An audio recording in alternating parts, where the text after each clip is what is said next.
Welcome to the Emerging Civil War podcast. I'm Chris Mikowski, and joining me from the far coast is my friend Richard Heisler of Civil War Seattle. Richard, how you doing today? Hello, Chris. Excellent. How are you? I'm doing well. I'm glad to have you on the podcast today. Yeah. And I'm going to ask you, I'm sure the question everybody asks you, and that is, why the Civil War in Seattle? Yeah. Well, that's the answer to that question is endless. I don't think there's a real concise answer to that once you get started looking at it. But really, what it is this idea that the history of the Civil War, for example, where you live and where I live, the ground we sit on is relevant to the Civil War in two distinctly different ways.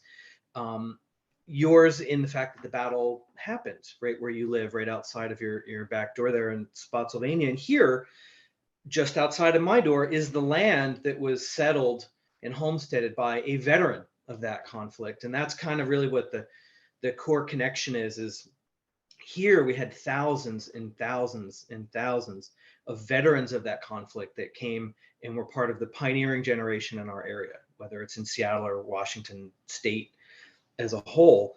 But when they come here, they didn't leave their lives and their history and their legacy behind. They imported all of that experience, that super unique culture of Civil War veterans, especially the Union veterans. And so that's just so deeply embedded in the historical bedrock, really, of our towns and our cities out here, is that they're built from the ground up, literally in many cases, by men who had fought at Cold Harbor and Gettysburg and Vicksburg and were at Fort Blakely, and anything that happened in the Civil War. There's someone here representative of that story. So that's my job, I guess, really, or the job I've created for myself, is bringing awareness to that aspect of our history. We see the odd old headstone. Oh, there's a Civil War guy in the cemetery, and they're kind of curiosities in the way a baseball card would be. You kind of flip it over. Oh yeah, okay, it's guy's from Indiana. Oh, there's an Indiana soldier, and that's where it ends for most people. But it's the reach of that history here is remarkable, actually. So that's the best synopsis of sort of what it is that I try to do, is build on that history and share it. And it's a tough question to answer. It's a good one to lead off with because it'll segue into a lot. But man, I don't have a real sharp, one-line, concise Neil deGrasse Tyson answer for that, and I should. 42, right? Is that the answer? 42? Yeah. And and I had thought about conspiring with you ahead of time and coming up with the Civil War history of Seattle, the Battle of Mount Rainier and the Battle of Puget Sound, the Battle of the Orcas. We'll come up with some really good stuff. There was a Battle of Seattle in 1856, though. See, the real thing. Yeah.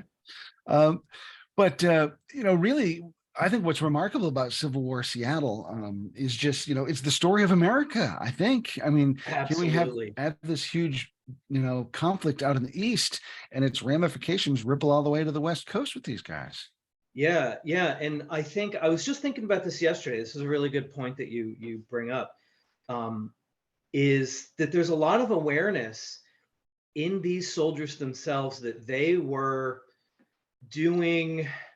fulfilling what the Civil War was fought over, right? So there's the causes, and the causality, of course, is a tremendous can of worms to open, but in its heart, it was more so with the Union soldiers, in my understanding and my perspective, is it's more the expansion of slavery than it was fighting over the slavery itself, especially early in the war, right?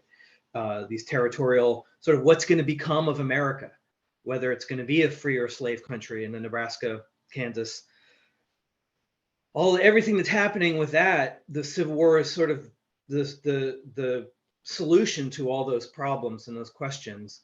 And then it's up to this next generation to then fulfill that, because we still have west of the Mississippi all this undecided fate, this destiny of the other half of our continent. And these guys are the leading edge of coming off the battlefields of the Civil War. And like Heather Cox Richardson's book title, West from Appomattox, these are literally the West from Appomattox men. and they move slowly. They're in Kansas or Missouri first, and then South Dakota, and then they follow the extension of the railroad. Many of them, they don't come directly to Seattle. A very small portion of them do. It's a staged migration as they're expanding with the country. They're building towns in Kansas, then they're building towns in Montana. Then after the 1880s, they're finally surging here to Seattle, and it's having its kind of birth. So really, they're part of the argument before the war. They decide the war, and then they fulfill its mandate, really. So you're absolutely right. It incorporates every aspect of the existence of the United States, really. And you talk about these guys building the city literally from the ground up. It was still kind of the frontier at that point. I mean, we think of Seattle as this modern, cutting-edge city with, huge tech sector. There was no Google when they showed up in Seattle in the 1880s, right? No, it was. So at the time of the war, it was literally a village of about 225 to 250 people. Like it was hardly on the map. If you look for the word Seattle in the 1860s newspapers during the war, sparing references to it for sure. Through the 1870s, it kind of grew on the extractive industries like logging and mining and coal. So we were supplying coal and lumber to San Francisco, to the gold rush cities south of us that needed our resources here. So it's a pretty rough place through the 1880s. 1880, the population's still under 4,000 people here. It's still a town 15 years after the Civil War. From 1880 to 1890, it went from 4,000 to 42,000. The Transcontinental Railroad arrives. The city of Seattle burns to the ground in 1889, June of 1889. So it was literally rebuilt. The central business center of the city. So it gets recreated in 1889, and that's when it really becomes a big time kind of Pacific Coast port city, while these veterans are all funneling across the country to come in and lead the way in a lot of ways. So yeah, Seattle's growth is much later than I think people understand. Mid 1880s is where it really starts. And you talked about how these guys are not leaving their history behind; they're bringing it with them. So how does that baggage shape Seattle as they are shaping Seattle? Yeah, I think the veterans organizations play obviously a big part in that. The Grand Army of the Republic, the United Confederate Veterans, later to a much smaller extent, but they're relevant. And so all of those things that develop in Illinois and Massachusetts and New York through the 1860s and 70s, and that culture of patriotism and battlefield commemoration, military cemeteries, all these things that they do and develop in the wake of the war are fairly mature by the time these veterans are coming here in numbers that they can start to organize. So our first Grand Army post is 1878. So it's 12 years removed. So that organization, when those guys come here, there's structure to it already. So when they come in, a lot of those things go right into the public culture here in Seattle, in society in general. Traditions that were developing in Chicago or Pittsburgh, just soon as they get enough of them, they get implanted right in here. So they kind of they really kind of pick up all of that culture of like I said, commemoration of those things, but that refined patriotism that was so typical of those Union veterans. It just gets dropped right down in here, and it takes hold publicly really quick. Like Memorial Day is a big thing in the city from the day that they first won is in 1879. And thousands of people by the 1880s are coming out to watch these giant processions and parades through downtown Seattle. And it's installed very publicly here by these men. So of course they have their own individual histories and, their families and all that stuff. but it's remarkably public very rapidly here, and becomes kind of a established part of our society. Uh, And do you at a, see at a, any? Oh, Go go ahead. ahead. I was Do you just going to see? say, at a time where uh, so much is new and so much is building, and then you throw this in the mix, and it's just kind of mixed into that like concrete that's building Seattle. It's like, well, let's get all the Civil War Grand Army stuff in there in the mix too, right off the bat. Yeah. Did you see any cultural differences between the Eastern armies and the Western armies? I mean, I'll ask you about North and South in a minute, but the Army of the Potomac had much different traditions and culture than the Army of the Cumberland or the Army of the Tennessee. Here, no. Okay. That's a really good question, because so one of the things that's really remarkable, and especially as a historian, it's an absolute treasure to have this here, is that these men came individually from all over the place. And so when they come here, there's no concentration of men from one side or the other initially. They're all just Union veterans or just Confederate veterans. We don't see them break off into those things or maintain those things very much. That's something the veterans spoke about. I think in the 1890, they had, it was the, I guess, 25th anniversary, whatever something anniversary of the Grand Army of the Republic, 1891. That's right. And part of that is they were giving a speech about the history of the Grand Army posts in the city to that point. And the one speaker says, you'll rarely see men from the same company that live in Seattle. You won't see men from the same regiment in Seattle very frequently, but you will see people representative of every state, every branch of service, everything. So it's extremely diverse. So the Grand Army is the major overarching thing. There's other Union veterans organizations like the Union Veterans League. There's a whole bunch of these, the Union ex-prisoners of war. They have a chapter here. The Loyal Legion has for the officers has one, but the Society of the Army of the Potomac or the Society of the Army of Tennessee or the Army of Cumberland, they don't have a presence here. Even though some of these men from Seattle participate in their events in Chicago or in Indiana or in New York, they're not represented here. They're all just like under one umbrella here. Now, how's the? It's Oh, good. go ahead. I was just gonna say it's interesting you would ask that, because I hadn't really thought about that, but but they knew it and they talk about it. So that diversity. So, of course, the question I'm sure most people do wonder about is North and South, and how are those different influences kind of worked into Seattle as it's growing? Yeah. So in Washington total, there's estimated to be between 14 and 15,000 Union veterans that lived in our state. Best estimate I have for Seattle and King County is about 3,500 or so. And they're not all buried here. That's just who lived here at some point.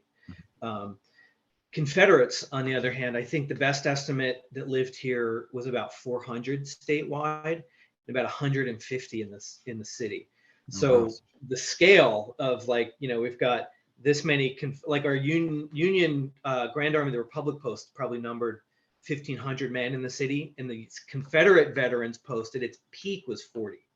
So they're very, in numbers, in influence and everything, they're very, very, very different, dramatically different, skewed to them. The Confederate veterans, however, a lot of them were very, very influential people here.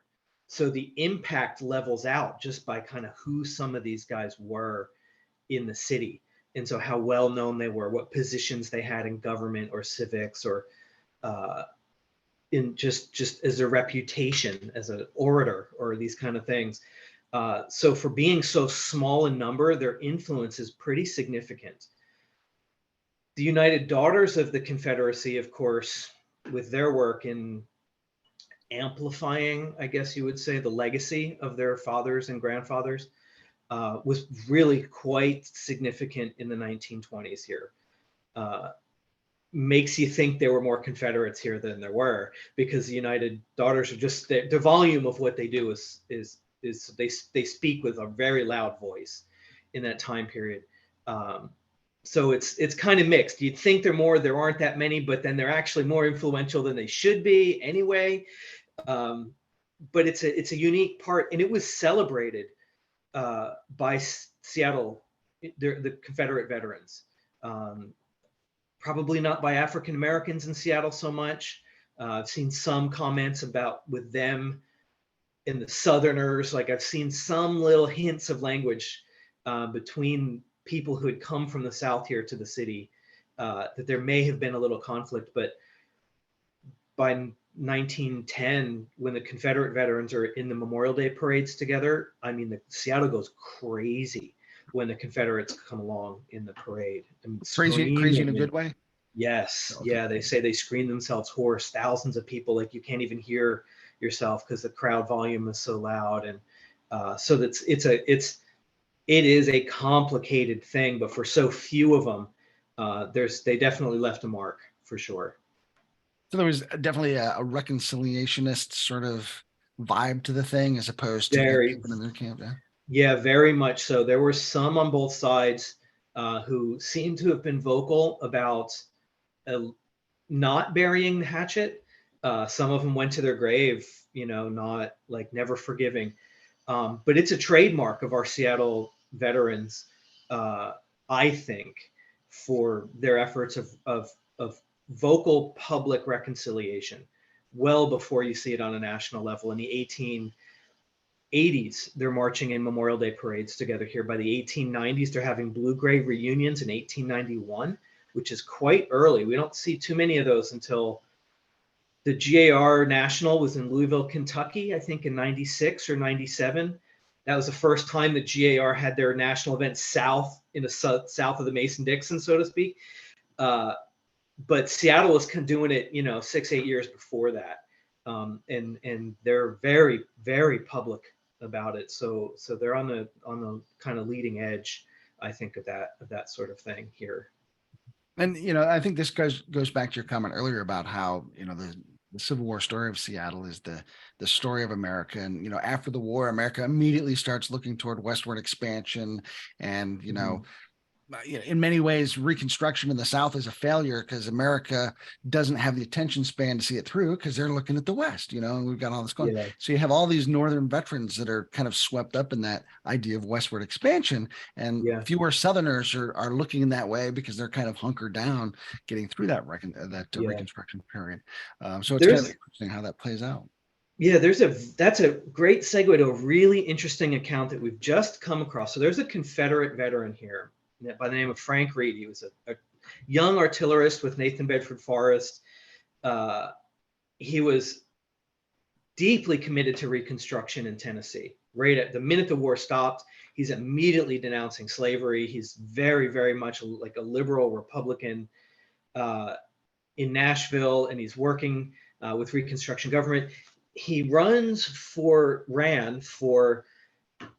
Tennessee governor in the 86, and lost by a small number of votes, like less than 6,000 votes. And one of the things he's imploring Tennesseans to do in the struggle of Reconstruction, multiple times he says this, is to look north and look west and see what's happening. Like we have to break out of the social constructs of slavery. Like we got to work. Like we got to get going. Like it's time to innovate and build, and we have the resources and we have the intelligence and we have the people. And he's pushing that idea, and he's using the West as an example. After he failed in his bid for governor in Tennessee, he came here. Like I don't think at that point he had sort of worn out his welcome in Tennessee, and he was looking for that, and he found it here in Seattle. He went north to Chicago and eventually here to Washington. So you can see that in literal one person looking, going, boy, there's a lot of stuff happening north with economic development, and look what they're doing out west, and like we should be doing that too. And they were still dragging along from the 400 years of that society and that system of labor. And he eventually was like, I got to get out of here too. And he came here. Interesting cat, man. He was an anarchist, socialist. I mean, boy, this we just discovered a whole tranche of this guy's letters. Not we, but we as the historical community in Franklin, Tennessee. Oh, And okay. he is maybe one of the most captivating people to participate in the Civil War that I've ever come across. It's fascinating. But he advocated for the West, like that example. Look what they're doing. Like we got to get on board. And Uh, so you yeah. get a gold star just for using the word cat, describing a person as a cat. So that was pretty awesome. Uh, One of the things that I'm really interested in, as these guys come and they're building the city and this great energy with the westward expansion and lots going Mhm. on, but on an individual level, they're still coping with a lot of trauma from the war. Oh And yeah. I'm sure some of them are running away to get, and I don't want to overgeneralize, but I mean, they had, what today we would call PTSD, and Mhm. back then it wasn't a thing, it wasn't diagnosed. How does that play into their experiences as they settle in Seattle? Well, there's it's not as common as you would find in other places.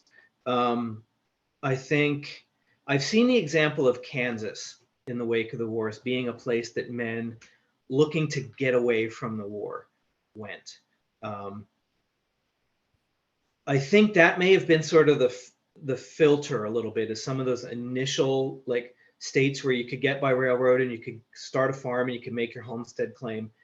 Uh, Coming to Seattle took a lot. It took a lot of in, stability and maturity and health and wherewithal to even get here before the railroad did. You either had to go around South America or across Panama by ship for weeks and weeks and weeks, or literally come across the Oregon Trail still into the 1880s. It's a hard journey. It's not for people who can't cope or can't deal with challenges. The veterans talk about that as well later in some speeches where they say here in Seattle you won't see crippled old veterans on the street because they're it takes hardier, more stable people to have made it this far west. Doesn't mean that there are not here. There's multiple people who commit sensational suicides here, old veterans, through the 1870s and 1880s. Some of them very late in the 19 teens are basically like, I can't take it anymore. I can't live with this. Between either the pain of rheumatism or an old Civil War wound, some of them take their own lives.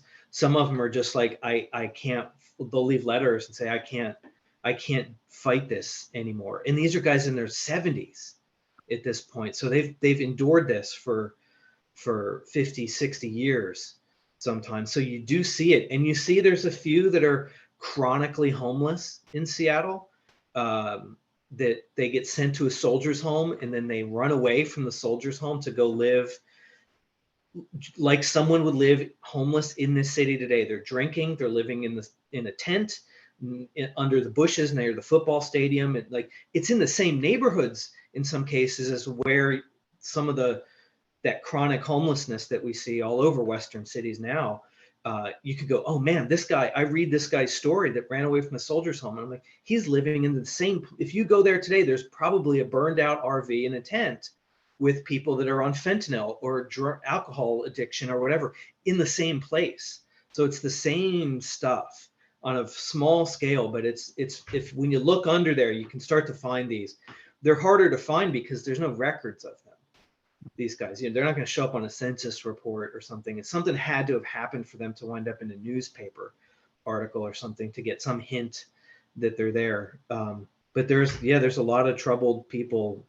There's several that committed murder here. The state penitentiary has numerous veterans of the war in it on long-term sentences for stuff that's probably driven by those kind of PTSD-ish kind of problems. So it's a thing, but it's greatly reduced from eastern cities for sure.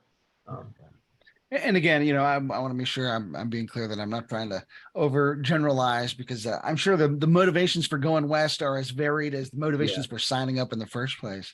yeah, I'm sure another sense of motivation might be the sense of adventure. Like, hey, I'm going west. There's this big yeah, opportunity. What was that like? I mean, that's a lot of energy if someone's going for a reason like that. yeah. And there's guys that come here with a sense of adventure in capital in like a capitalist kind of sense, because the real estate market then, as it is now, was incredible here. And you could make your money, you could double your money in months if you bought property in the city in 1888, 1890, something like that. So you got a lot of people who are willing to like gamble that way, and they want to get in on it quick. There's a lot of men who are pretty groundbreaking with what they do, and not just in Seattle, but in the surrounding areas, where they're building railroads, they're starting mining operations, they're getting involved in foundries, and they're kind of like that. There's also guys that in the late 1890s head up to the Alaskan Gold Rush too. And there's guys up there, boy, there's one guy who was in Wilder's Lightning Brigade, an officer, right? He's as remarkable a service in the Civil War as you can find, to be, a Indiana officer in Wilder's Brigade, right? And he's all over the country in the years after the war. And he's in his 60s in a mining camp with 3 other guys in the far northern reaches of Alaska. So some of these guys, boy, they have restless feet, and they're even into old age, they're looking for the next like exciting adventure. A lot of guys would go up to Alaska in the summertime in the gold rush years and try their luck.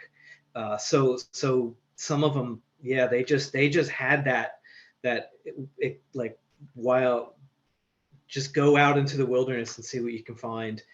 There's definitely that. They're few. They're compared to, you got 14,000 other guys. They're a small percentage, but yeah, there are some guys that are, out there with the gold pan doing the whole thing. And, it's really, there is a sense of adventure in some of them for sure.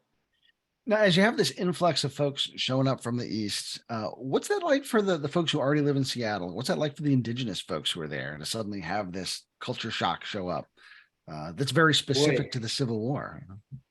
Well, the interactions probably between indigenous people here in Washington and the Civil War are the regular Army officers that were here before and then went back to become general officers during the Civil War. That's an aspect of this history that I'm undereducated on, unfortunately. But by the time this major influx of people are coming in, the Indian question, so to speak, as terrible as that sounds, using their terminology, was fairly well settled here. The reservation system was established. A number of them, actually, men who had high rank during the Civil War, were appointed positions as Indian agents, they called them, for the different tribes here. Daniel Govan, Confederate general, he was an Indian agent for the Tulalip Reservation, which is just north of Seattle, about 30 miles or so. And we see a number of men like doing that. In the 1870s, we still have O.O. Howard and John Gibbon are here with the Department of the Columbia, the regular Army, dealing with the Nez Perce tribe and all the conflicts that are still kind of raging through the 1870s. But by the 1880s, and these veterans in the railroad and all start trucking in, a lot of that has pretty much gotten to the levels of where it is today currently. So not too much. The people that lived here, I mean, they're still first generation settlers themselves by the 1880s. There's children here, of course, but they're still young. So these are people coming from the places that they came from, I think. So when they're here, the people that are already here, well, they got here because they came from Illinois or Massachusetts or whatever. So these people are coming in. It's people they recognize. And then later there's Italian and Indian and a lot of Scandinavian settlers here coming at that time. That's way more concern than people from Illinois or Wisconsin. So, back in the fall of 2022, I had the privilege to come out to Seattle, and you showed me around. I had just a fantastic time, and it was like, Seattle's hidden Civil War history. I want to ask you a little bit about what you do to share the story and everything, but let me start by just asking, how did you get into this story in the first place? This is fascinating stuff. Yeah, this is my favorite part, actually, because this is where I get to share very personal details. So I've been into the Civil War history since birth, right? A native of New Jersey, having lived all over the East Coast as a kid, Pennsylvania, North Carolina, Florida. I was just parents that are interested in history and would go to museums and battlefields and cut my teeth on the battlefield at Gettysburg. Pictures me 3 years old, some little round top with my plastic sword and everything. So it's always been an interest. Then I moved here in Seattle, 1991, to go to art school. And I was going to become a historical illustrator, which I was going to be, perhaps the next Don Troiani. That's what everybody wanted to be at that point. And some people are still trying to replicate his work.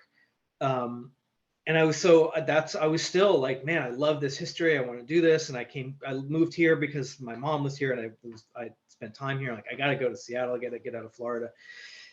And I was still never even realized that there was any local history here. And there's a Grand Army of the Republic cemetery here. It has 520 plus Union veterans. And I was walking around there just a few years ago and noticed there were 3 men that were all members of the same regiment that my third great grandfather had fought in, the 97th New York. And I asked the question that everybody asks, I think, if they look into this door, is what the heck are these guys doing here? How did 3 of them, did they know each other? Did they come here together? Like, what the heck is this? Like, there's got to be a story here, right? And so I started looking into, like, all right, I'm going to start with these guys because they were in the ranks. None of them were in the same company, but they were in the ranks with my ancestor, right? So he was in the 83rd New York, consolidated in June, or sorry, maybe May 1864 with the 97th. So he mustered out as 97th, even though he was only in that regiment for about 4 weeks. Wow. But that's what it says on his gravestone, is 97th New York. So, but the 83rd and the 97th had been brigaded together for most of the war. And the 2 of them were in Gibbon's division at Gettysburg. They were with Taylor's brigade, who was pinned down in this little ditch about halfway out on the slaughter farm, which wasn't preserved when I was there last. I desperately need to go there and stand on this ground where the story has its roots, because we can go there now. And you'll take me there next time I come. I sure will. In this ditch area, the swale or whatever thing that's running through where those men of Taylor's brigade were pinned down by Confederate artillery fire, and then Lane's brigade in front of them. My third grandfather and one of our Seattle veterans, Justice Rockwell, were both wounded in that same spot. So 50 yards apart, roughly, I would say, between where they could have fallen on the ground, evacuated to the same field hospital, likely. I mean, I would almost say with certainty off the field that they followed the same course that they had been treated and whatever. My ancestor wasn't wounded severely. He had an ankle contusion. They said it was enough that he had to be, treated, evacuated from the field. But soon, while he was in that hospital, he was converted to a nurse. And he retained his position as a nurse in the 2nd Division Field Hospital for the 1st Corps for the rest of the war. So the idea that not only were they bleeding on the same ground at the slaughter pen, they went to the same hospital, and then, who knows, they could have been laid next to one another in some hospital in Fredericksburg or across the river. And then my grandfather becomes the person treating those that are there wounded in that very hospital. I thought, maybe he served him beef broth. Maybe he changed his bandage. Maybe he talked to him. Maybe he never knew him. I don't know, but it became super intimately connected at that point. Like, wow, these 2 guys, like, he was right there with him. This guy here in Seattle, where I'm at, and lived down on this street, had his sign painting shop here, and did this for 50 years. He lived in the city, just like I do, was with my ancestor on the Fredericksburg battlefield, laying there that same afternoon in the mud. And that's when I was like, I have to look into these guys, because they've all got something like this. And then, boy, then I started looking in, and then that's where kind of it became apparent of the magnitude of the history here. But it started with the relationship of, like, wow, my third great grandfather. I've been to his house. I've been to his art studio in Midtown Manhattan. Like I know this guy's life, and I've been to Fredericksburg. I know where he was wounded, and this guy was there for all of that. You know, it suddenly it did a 180 flip where the Civil War wasn't in Virginia anymore. It was directly under my feet, because then I was like, this is the guy. Like, this is the actual man who was there. And that's all. Then I started telling those stories a little bit. Like, the more I'd read them, I started a little Facebook page, and then it just flew out of control. Pretty much after a couple months of like, hey, let me share a couple stories, because I like, my friends are doing it, I'll do it too. And now here we are.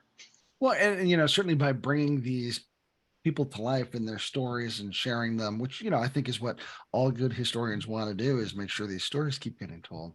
How do you go about finding out who these guys are? Boy, it's tough. I would say it's a lot of time at the library. It's a lot of time in the newspapers. Are boy, I spend a lot of time in the old newspapers reading their stories. And a lot of time it's not searching like this guy. It's finding out kind of where some of these individuals are, and then seeing what's going on around, like what's happening in Seattle that week, or what's the big event, or what's the big political argument. And then you start to develop lines into you find a place to put them into the context of Seattle, right? So it's, of course, you find them through cemetery records. There's great websites, and there's great genealogists, and there's great people that have really focused on identifying these men, especially in the late 1990s, early 2000s. There was a big effort, because everything's blowing up, Civil War related, in the late 1990s.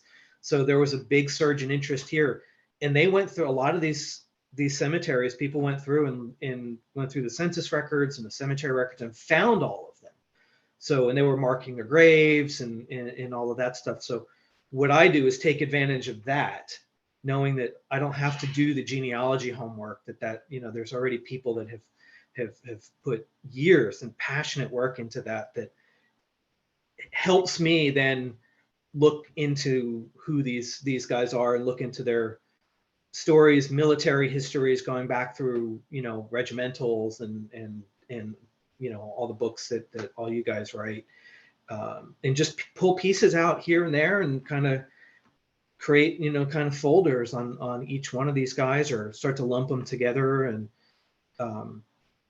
local historical societies are tremendous around here, because they've got lots of stuff, photos and records and things of their lives here, where you can see family reunion photos, and this guy in a wheelchair in front of his house, and this kind of stuff. And you can go look up their addresses. Oh my God, the house is still there. I can go stand and, talk about this guy did this at Gettysburg, and his house is here, still right there. He walked up these steps. That was his bedroom, so it's kind of connecting those things in different unorthodox ways. I find stuff wherever it shows up. We talk a lot in interpretation about tangibles, and when you're out on the field, what's some tangible thing we can use to talk about that then opens up a story. And you've got this great set of tangibles with gravestones and cemeteries and houses and businesses, and it just tells the story in a different sort of way. But to me, it's just fascinating that you can go and stand in front of a guy's house and like, let me tell you about this guy, and there's a way to talk about the war suddenly. That's just incredible. Yeah, it is. I maybe I mentioned this earlier. The property that I live on, that we own here, that our house sits on, is the homestead of a 78th Pennsylvania veteran. Every day I get it's literally the dirt that my house sits on, and you can find that anywhere. Whether it's a street's named after somebody, or yesterday I took a walking tour of some other people in downtown Seattle, and afterwards they're kind of milling around. And I'm standing in one point, and I go, okay, there's Confederate who was wounded at Pickett's charge with Kemper's brigade. That was his on the 4th floor. That was where his engineering firm was. Right here on this corner across the street, there's where this guy had a heart attack and died. And then behind us, literally on the sidewalk, that's where the Grand Army of the Republic met for 40 years. So all these guys went in this door and up those stairs. The other side, this is a four sides of the intersection. on the other side was this old hotel where John Gibbon had met with this veteran from Appomattox that had the tablecloth. I wrote about that for Emerging last year. The tablecloth from the commissioners meeting at Appomattox, that's on that side of the street. Like, let's go stand at the third floor of that, where that hotel was.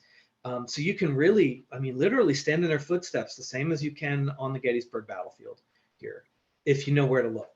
And so it's yeah, it's very, very tangible. I like that word. That's You've mentioned your Facebook page. You've talked about giving tours.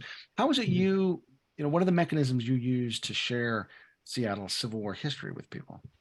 Yeah, it's initially it was my Facebook page. That's what all started, and that's somewhat of a hub for it still. And that's where you and I first met, was following your yeah, yeah. It's how I've kind of established my network with all of you guys is through Facebook, because I can't get to events with you guys at all, so I got to do it this way. And it's been a wonderful community and so supportive of what I do, and great friendships that I've built through online connections with you guys. So that's where it started, and that's kind of the hub of the back and forth. And I post on there a bit. CivilWarSeattle.com is the website that has the tour information and some scattered blogging. It's I don't write as much as I should. I bemoan that with you all the time, complaining about my inability to finish articles. But my walking tour program and then speaking presentations and things is really where I've had the best reach and the most success. So I've really put more focus into that in the last year. So here in Seattle, I do walking tours for my own, with Civil War Seattle, or I also started SeattleHistoryTours.com and got all that reserved because I want to build out high quality history walking tours with other historians and things eventually. That's the big plan for all of this, is I'll be the Civil War guy, but I want an architecture tour guy and a native history tour guy, and whatever that we can build, because there's nothing like that here.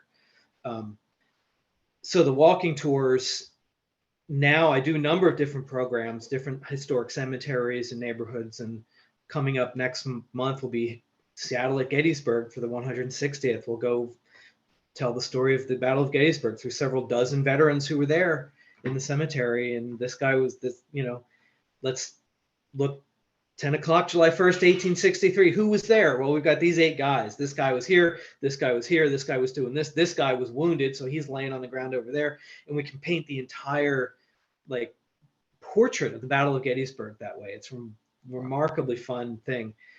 So special focused stuff like that. And then working with local historical societies to do tours and presentations for them. I think I've worked with about 4 or 5 now. With coming up with different programs for them, going through their collections and saying, wow, we've got enough here. We could put an exhibit of just your Civil War guys. And we had no idea that was here. I'm like, well, no, but you wouldn't unless somebody looked at it that particular way. Right. I couldn't tell you about baseball history, but somebody could probably come through and find that. So I've been able to form really nice partnerships with historical organizations around here that way too. So a lot of that stuff doesn't wind up on my Facebook, but it keeps me busy all the time on these kind of things. So that's the website. I try to keep it up, but it's a lot. I'm a one-man band, man. It's a lot to be a social media manager and the janitor and the researcher and the tour guide and the accountant and all of it. Some of it gets lost in the shuffle. I was liken it to an iceberg. I mean, what people see above the water versus everything that's going on beneath the water to keep that propped up. Lots happening behind the scenes for any of these sorts of things. Yeah. So, but it's wicked cool. And I will encourage folks, if you're out in Seattle and you don't think, there's Civil War history out there, Richard's a wonderful guide. And just the stories he shared with me, it's like, I wish I had more time to do it. Are there challenges to sharing Seattle's Civil War history? What's it like to give a tour in an urban environment like that? It's well, sometimes, like on the tour I was on yesterday, fire trucks and that kind of stuff can really make it challenging if you're in the neighborhood. So our historic neighborhood is really the core in the city, so it's noisy, and so I don't do that too much. historic cemeteries are really where I like to do the tours, because they're like outdoor museums, and it's nice and quiet, and we can design programs differently. The challenge often just becomes in the subject matter, because a lot of times now it's such a hot, passionate topic for people. I find I've been very blessed, I would say, with wonderfully historically literate, intelligent, curious people on my tours. I've very rarely had a bad reaction to something. I have had them, but generally, people are like, wow, I didn't know. I want to hear about this. Tell me, and have lots of great questions. So that's not particularly challenging. I do a tour sparingly, because there's always a lot of pushback, that I call Confederate Seattle. And it is a tour, the historic cemetery where most of our Confederate veterans are buried. And I'm very, very honest about who they were and their stories. Some of them, like we talked about earlier, are incredibly cutting edge with racial equality and civil rights and reconciliation and reunification, that sort of thing.